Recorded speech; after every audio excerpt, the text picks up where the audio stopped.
حضرت مولانا جلال الدین رومی رحمۃ اللہ علیہ سے فرماتے ہیں کہ بوئے آ دل بر چپرا می شود، جب اللہ کے قرب کی خوشبو اس زمین پر آتی ہے اور وہ اس خوشبو کو سونگھنے والی ناک کو سونگھنے والے دل اور ہوتے ہیں.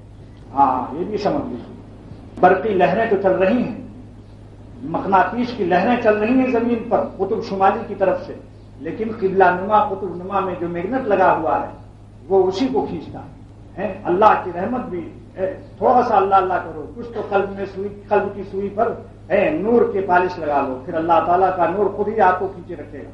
تھوڑا سا ذکر اللہ تو کر لو، کچھ تو اللہ اللہ کر لو بھائی، کم سے کم ایک تسبیح لا الہ الا اللہ کی پڑھ لو. حدیث پاک میں آتا ہے کہ جو ایک تسبیح لا الہ الا اللہ کی پڑھ لے گا قیامت کے دن 14ویں رات کے چاند کی طرح منہ چمکے گا، اور جس کا منہ روشن ہوگا اس کا منہ کالا دنیا میں نہیں ہوگا. یاد رکھو، جب ایک تسبیح لا الہ الا اللہ پڑھو گے تو اللہ تعالیٰ منہ اجالا کرنے کے اعمال بھی دے دیں گے، اخلاق بھی دے دیں گے، اصلاح فرما دیں گے. اس لیے کم سے کم ایک تسبیح لا الہ الا اللہ کی پڑھ لو اور کچھ استغفر اللہ پڑھ لیں. تو حضرت جلال الدین رومی رحمۃ اللہ علیہ فرماتے ہیں بوئے آ دل بر چپرا می شود، جب اللہ کے قرب کی خوشبو آتی ہے یہ زباہا جملہ حیرا می شود. تو جتنی لغت ہے، ڈکشنری ہے، فارسی، انگریزی، عربی، ترکی، ہندی، سندھی، جتنی زبانیں ہیں سب حیران ہو جاتی ہیں، کیونکہ یہ مخلوق کی لغت محدود ہے. خالق کے خوشبو قرب کو، خالق کے قرب کی لذت کو محدود لغت بیان نہیں کر سکتی، مخلوق کی لغت نہیں بیان کر سکتی. یہی وجہ ہے کہ اللہ والے اپنے پھٹے پیون میں مست رہتے ہیں، سلطنتوں کو ایک جو کے عوض میں خریدنے کے لیے تیار نہیں ہوتے. کچھ تو پاتے ہیں دوستو، ورنہ یہ بھی بک جاتے ہیں. کچھ پاتے ہیں وہ اللہ کی طرف سے، اس لیے تخت و تاج و سلطنتین کی بات سلطنت سے نہیں بکتے.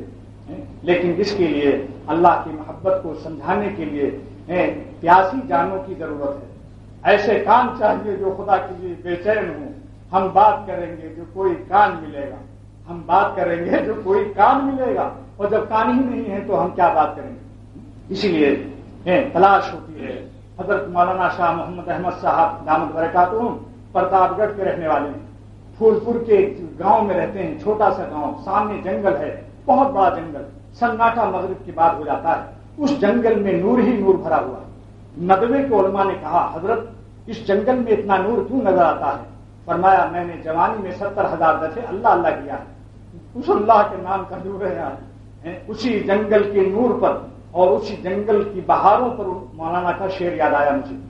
فرمایا کہ یعنی جب جنگل میں اللہ کا نام لیتا ہوں تو کتنا مزہ آتا ہے، کتنا مزہ آتا ہے، کتنا مزہ آتا ہے.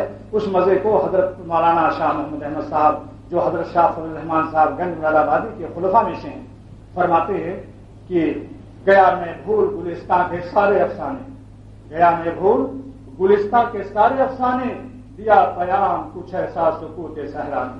جنگل کی خاموشی نے اللہ کی طرف جذب کر دیا. دیکھو انیس صاحب الہٰباد سے آئے ہوئے ہیں، موجود ہیں، بڑے اچھے شاعر ہیں. شاہ رسول اللہ صاحب رحمۃ اللہ علیہ سے بیٹھ تھے، اب مولانا شاہ محمد صاحب کی صحبت میں رہتے ہیں.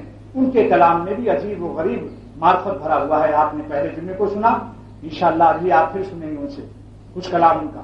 انہی کا شعر وہاں پڑھا تھا کہ مانگتا ہوں تجھے زندگی کے لیے، جس کو خدا نہ ملا واللہ ہو زندہ نہیں، صورتاً زندہ ہے مگر حقیقت زندگی کی حقیقت نہیں پائی. بھائی کھانا پینا تو جانور بھی کھا پی لیتے ہیں، اللہ جس کو نہیں ملا وہ دنیا میں پیدا ہونا نہ پیدا ہونا اس کا سب بیکار ہے. تجھی کو حاجی امداد اللہ صاحب رحمۃ اللہ علیہ فرماتے ہیں تجھی کو جو یہاں جلوہ فرما نہ دیکھا برابر ہے دنیا کو دیکھا نہ دیکھا.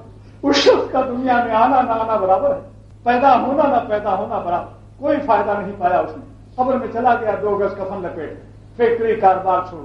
دوستو اللہ کو تلاش کرو، یہ فیلڈ ہے خدا تعالیٰ کی تلاش کی، لیکن کاروبار کی محنتوں کے ساتھ، بیوی بچوں کے حقوق کے ساتھ. لنگوٹی بازی کی فقیری یہاں نہیں سلائی جائے گی. تو آپ نے دیکھا یہ چیز ہے. ایسا پیارا شعر حاجی امداد اللہ صاحب رحمۃ اللہ علیہ کا ہے، کتنی عبرت کا شعر ہے. فرماتے ہیں کہ تجھی کو جو یہاں جلوہ فرما نہ دیکھا، اے خدا جس نے آپ کو نہ پایا دنیا میں، آپ کو تلاش نہیں کیا، گناہ نہیں چھوڑے، ذکر نہیں کیا، اللہ والوں کی ملاقات نہیں کی، مر گیا کھاتے پیتے ہیں. تو فرماتے ہیں تجھی کو جو یہاں جلوہ فرما نہ دیکھا برابر ہے دنیا کو دیکھا نہ دیکھا.